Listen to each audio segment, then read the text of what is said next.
Welcome back to FC Barcelona Central, and we start with a bombshell. Barca has officially offered Hansi Flick a contract extension until 2028. Is the Flick era just beginning?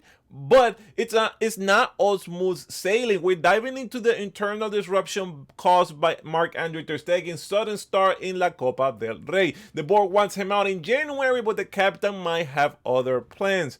Plus, we talk about the new Egyptian gem arriving in January and the high-tension security plan for Johan Garcia return to the RCDE Stadium. And don't miss the latest on the Lewandowski's secret meeting with the some MLS representative. Let's get into the news.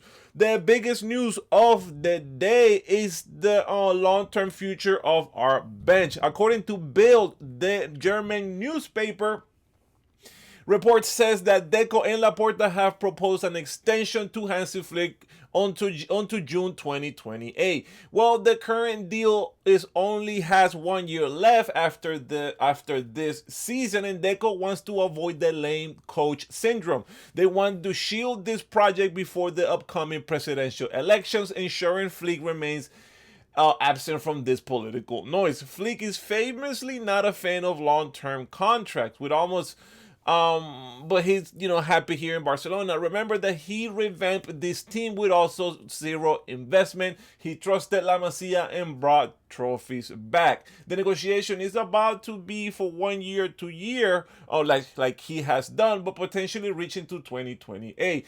This is not just about money. Flick wants sporting guarantees. He is tired of competing at a disadvantage in Europe due to the salary limits. He has specifically asked for a world-class striker to replace Lewandowski and some defensive reinforcements after Inigo Martinez's exit to Saudi Arabia.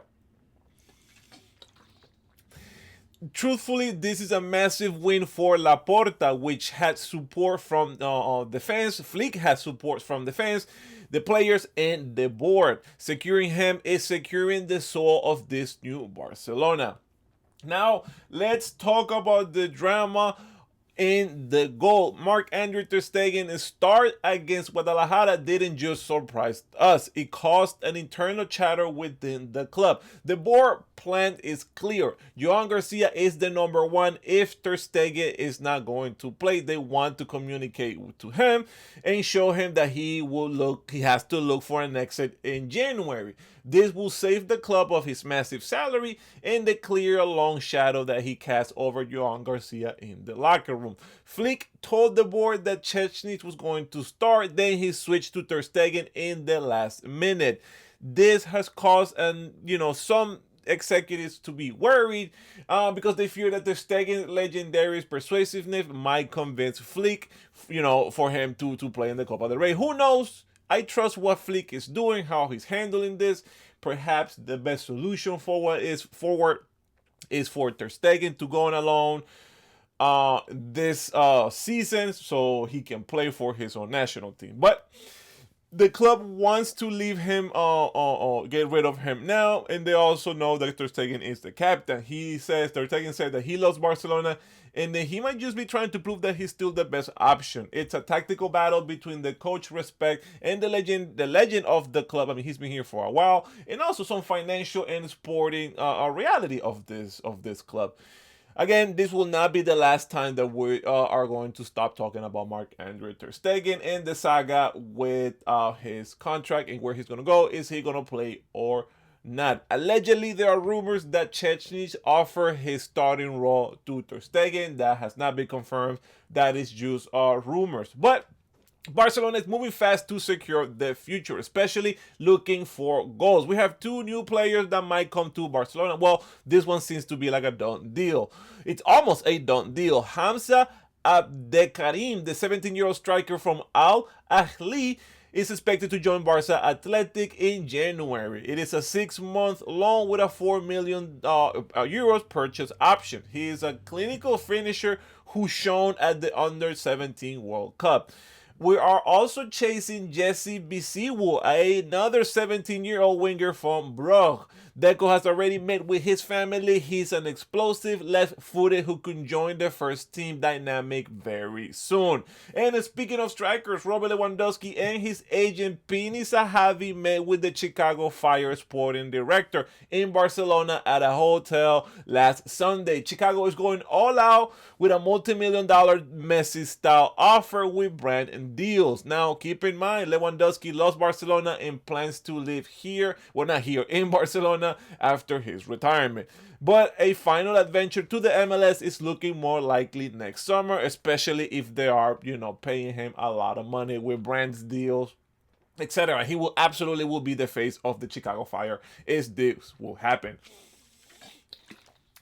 And finally, mark your calendars for January 3rd. The derby at the RCDE Stadium is going to be explosive.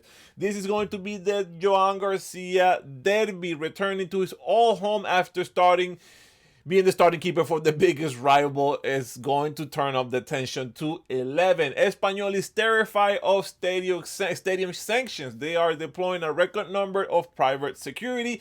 There will be a human barrier behind the goal, especially right behind Joan Garcia, to prevent for any objects to being thrown at the goalkeeper. Espanyol staff is trying to lower the heat with a public message, but the wound of his departure is still open, and it will be the ultimate test of character for our young goalkeeper.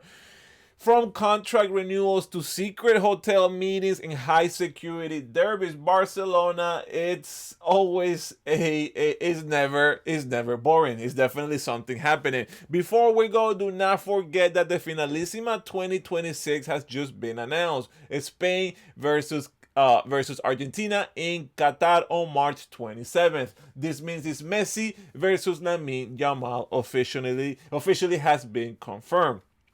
My question to you for this video is, should Hansi Flick stay until 2028, or is it too risky? Should we play out this upcoming presidential election, or how do you think Espanyol fans are going to treat Joan Garcia? Let me know your thoughts in the comments. Like the channel, subscribe to the channel, follow me in all my socials at Orrutio, and until next time, Visca Barça!